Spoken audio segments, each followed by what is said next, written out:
Hello అండి, welcome to F2 talks. అందరికీ దీపావళి పండుగ శుభాకాంక్షలు అండి. మీ ఇంట్లో దీపావళి ఎలా సెలబ్రేట్ చేసుకున్నారో కమెంట్ చేయండి. నేనైతే ఈసారి దీపావళి పండుగ కోసం మా అమ్మగారి ఇంటికి ఏలూరు వచ్చాను. ఇంక ఇక్కడే దీపావళి అయితే సెలబ్రేట్ చేసుకుంటున్నాం అనమాట. అయితే ఈ బయటను లోపల అంతా డెకరేషను ఆ ముగ్గేసే అమ్మాయిని వద్దని చెప్పేసి నా సొంతంగా నేనే చేసుకున్నాను. ఎంతైనా నా చేతులతో నేను చేసుకుంటూ ఉండే తృప్తి వేరు కదండి. ఇంకా ఇక్కడ పూజ సామాన్ అంతా కూడా సిద్ధం చేస్తున్నాననమాట. ఈ కుండల సంప్రదాయం మాత్రం మా అమ్మగారు వాళ్ళకి తరతరాలుగా ఉందంటండి. అందులో మరమరాలు, కొంచెం పుట్నాల పప్పు, బెల్లం వేసేసి దాని మీద ఫ్రూట్స్ పెట్టి మరి మనకి కృష్ణుడు, లక్ష్మీదేవి ముందు పెట్టి దీపావళి రోజున ఈ కుండలతో పూజ చేస్తారు. తర్వాత వీటిని మన కన్నె పేరెంటాలకి కానీ ఇస్తారనమాట. సో ఇదైతే మా అమ్మగారికి ఉన్న ఆచారం కాబట్టి ఇది కూడా కంటిన్యూ చేశాము.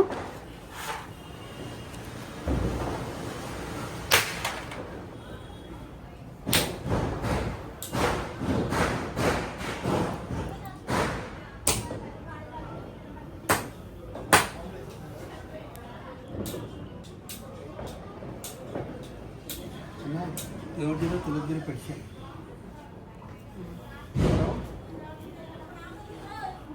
హలో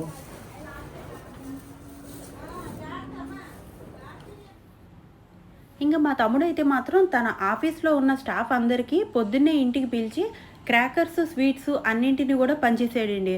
జనరల్గా మనకి దీపావళి అంటే ఖచ్చితంగా మనకు ఉన్నంతలో స్వీట్స్, క్రాకర్స్ లేదంటే ఒక నెల బోనస్ ఇలాంటివన్నీ కూడా ఖచ్చితంగా ఇస్తామన్నమాట.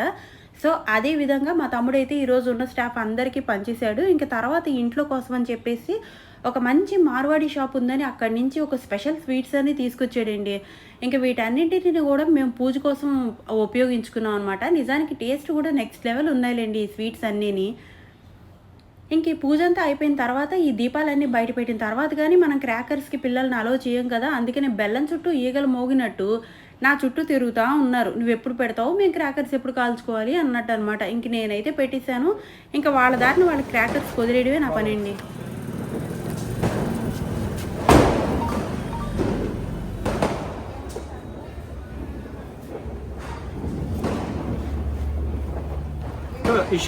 అశు ఇటు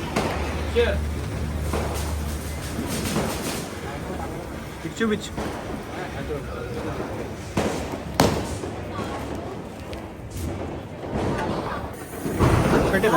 కాల్చు.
మా వారు, మా తమ్ముడు, మా పెద్దబాబు మాత్రమే క్రాకర్స్ కాల్చుకున్నారండి. చిన్నబాబుకి అసలు హెల్త్ అస్సలు బాలేదనమాట. కనీసం పాపం వచ్చి ఇలా బయట కూర్చొని ఎలా కాలుస్తున్నారో చూడు అని అన్నా గూడా వచ్చే ఓపిక కూడా లేదు. చాలా దారుణంగా ఉంది తన పొజిషన్ అయితే. ఇంక తనకలా బాలేదు అనంటే నాకు మాత్రం ఎలా చేసుకోవాలనిపిస్తది అని చెప్పి నాకసలు నిజంగా మనసే రాలేదండి. అందుకే నేను గూడా అస్సలు ఈ క్రాకర్స్ కాల్చడంలో అస్సలు పాలు పంచుకోలేదనమాట. ఇంక నేను, చిన్నాయన లోపలే ఉండిపోయాము. ఇక్కడ మా తమ్ముడే ఇంక దగ్గరుండి ఆ పెద్దబాబుని చేత ఈ క్రాకర్స్ అన్నీ కాల్పిస్తున్నాడనమాట. ఇంక తర్వాత మా వారు, మా తమ్ముడు, అశ్వాకు అంటే మా పెద్దబాబు ముగ్గురు కలిపేసి కొంచెంగా సెలబ్రేట్ చేసుకున్నారు.